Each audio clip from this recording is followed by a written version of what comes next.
Наконец-то я посмотрела третий сезон американских историй ужасов. Наверное, уже все, кто мог сделать видео о новом сезоне, сделали, но я по некоторым причинам дошла до этого видео только сейчас. Спасибо всем, кто ждал и кто зашел посмотреть это видео. Понимаю, что зрителей будет немного, так как уже все посмотрели сезон и забыли, но все же те, кому нравится мой контент, останется и посмотрит мое видео, чтобы поддержать мой канал. Сезон мне действительно понравился. Не побоюсь сказать, что с каждым годом американские истории ужасов становятся все лучше. Начиналось все с посредственного первого сезона, на который без кринжа не взглянешь.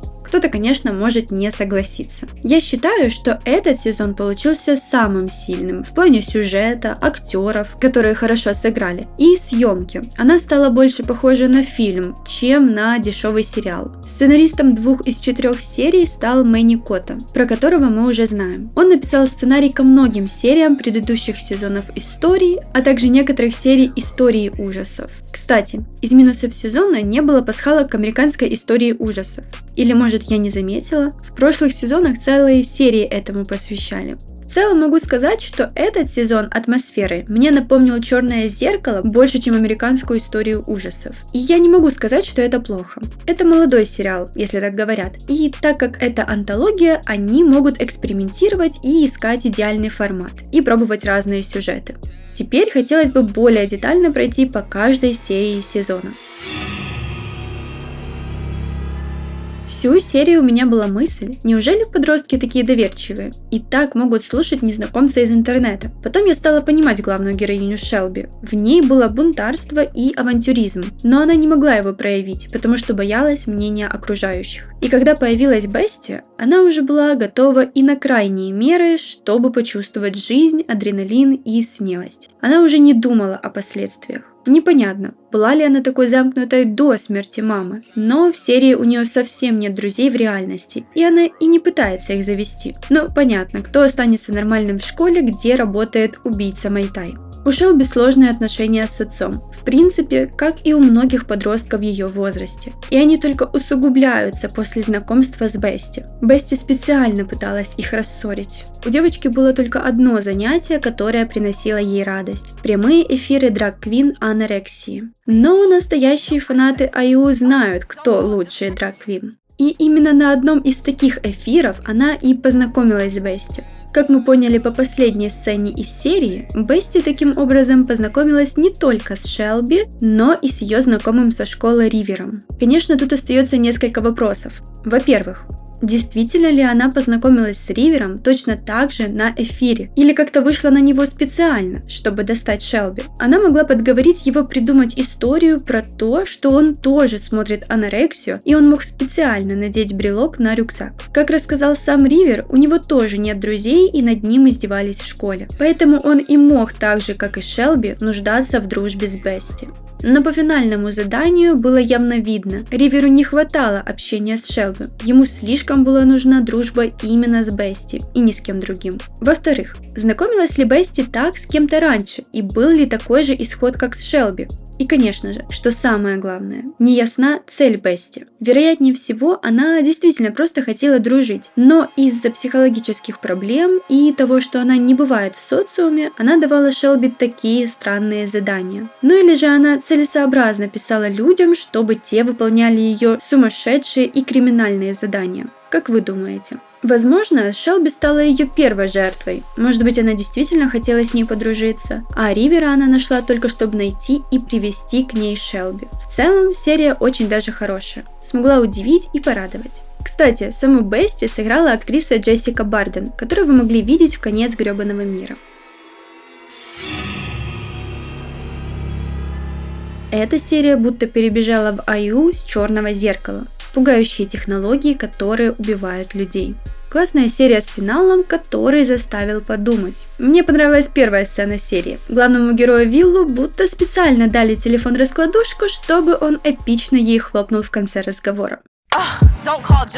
Главным вопросом серии стал, реально ли Дафна ревновала Вилла ко всем и портила им жизнь. Или же Вилл сошел с ума от локдауна и сам убивал всех этих людей. Фактами за то, что Вилл сошел с ума, были, конечно же, последние сцены в полицейском участке, где следователи сказали, что общались с мамой Вилла, которая поделилась, что Вилл с трудом перенес первый локдаун, и этот уже довел его до такого состояния. То, что этот прототип у него бракованный и сломался в первый же день. И, естественно, кадры с камер, где было видно, что Вилл подстроил все смерти. Также по своим наблюдениям я заметила, что во всех сценах, где Вилл один на один с Дафной, она светится. Но как только кто-то оказывается рядом, она становится просто прозрачной. Но в то же время, после полового акта между Виллом и Сарой, Дафна засветилась красным цветом, будто это очень ее разозлило. Поэтому, с другой стороны, можно говорить про то, что это действительно все было правдой. И Дафна настолько хорошо проработанный искусственный интеллект, который учился и даже имел эмоции, а именно любовь и ревность. Даже видео она могла подделать. Вряд ли это проблема для искусственного интеллекта. А в конце, в участке, она не говорила просто потому, что обиделась на Вилла.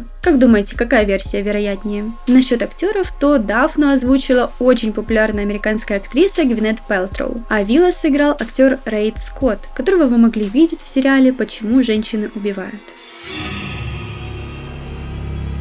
Третья серия рассказывает нам о жестокой конкуренции среди моделей, а также про нездоровое отношение к фигуре и внешности в этой сфере. Главная героиня в серии Вивьен, молодая девушка, у которой была мечта попасть на обложку Vogue. Она была талантлива, но, по мнению агента Шейлы Кляйн, слишком толстая. Хотя это и обидело Вивьен, она не опустила руки и решила искать способы быстрого похудения. И ее новая подруга Хизер, с которой они познакомились в очереди, посоветовала сходить к доктору, который уже помог похудеть ей. И этот доктор выписал ей средство Mandify, которое вообще предназначено для лечения диабета. Доктор сказал, что назначает его многим звездам Голливуда, моделям и ведущим. И это лекарство, я полагаю, является аналогом реального средства Ozempic, которое втайне принимали известные звезды для быстрого похудения. Лекарство Ozempic применяется при диабете и ожирении. У него вроде как проверенные свойства, оно фармакологически безопасно, насколько я поняла. И очень многие селебрити, в последнее время особенно, обвиняются в использовании этого препарата. Например, ходили слухи о Ким Кардашьян.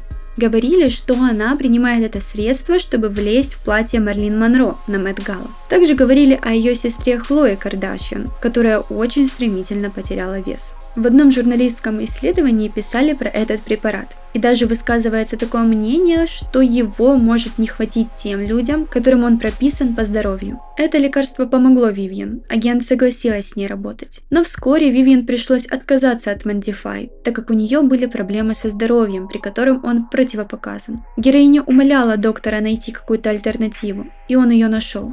Это был ленточный червь, который будет есть все, что она съест, и не даст ей прибавить вес. Но она не должна переедать. Она не прислушивается к этому совету и начинает очень много есть. What I ate today.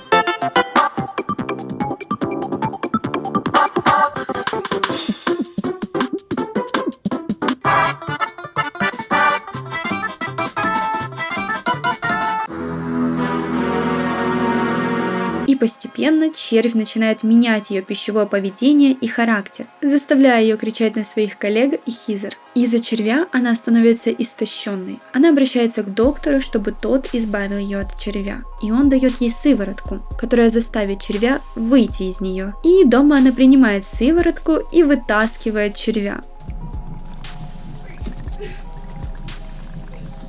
Я была в шоке с этой сцены. Мне кажется, раньше не было ничего подобного. Но червь оказался не 30 сантиметров, как обещал доктор, а, наверное, целый метр, если не больше. При просмотре мне было и смешно, и мерзко одновременно. И меня так удивило, что она не добила его, или хотя бы не вылезла из ванны, и понятное дело, что он ее убил. Когда Хизер возвращается, чтобы забрать свои вещи, червь нападает на нее и проникает в нее через рот. Позже Хизер проходит прослушивание для журнала Vogue и попадает туда, заявив, что она умирает от голода.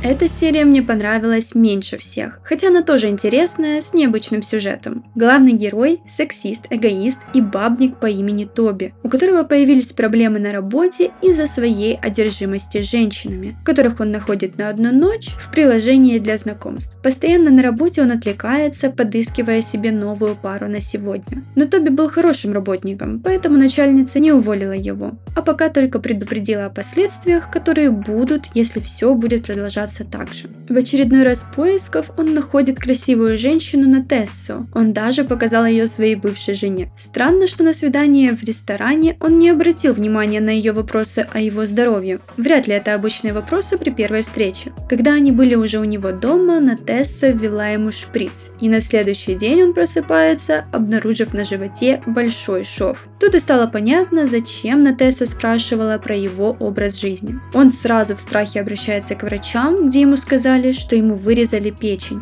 Но что оказалось интереснее, на место печени ему имплантировали что-то новое, неизвестное для врачей. И доктор не может узнать, что это, так как это нечто расположено так, что любое вмешательство может навредить Тоби. Но по словам доктора, это нечто очень ценное. В этом моменте я не очень понимала, что будет дальше и что там внутри. У меня были две мысли. Первое, что тут сюжет будет похож на фильм «Люси» со Скарлетт Йоханссон, и что ему имплантировали какой-то ценный груз, который ему надо будет в себе куда-то перевести. Ну и еще одна идея была, что ему подсадили эмбриона, которого ему надо будет выносить. Да, идея странная, но мы уже видели беременных мужчин во вселенной IU. Но я не угадала. И то, что ему имплантировали, оказалось совсем новым органом, в котором заинтересованы женщины преклонного возраста, ведь он продлит их жизнь и удовольствие. Орган усиливает чувствительность, производит новые гормоны, влияющие на тело и разум, улучшает внешний вид, делает сильнее, здоровее и обостряет чувства,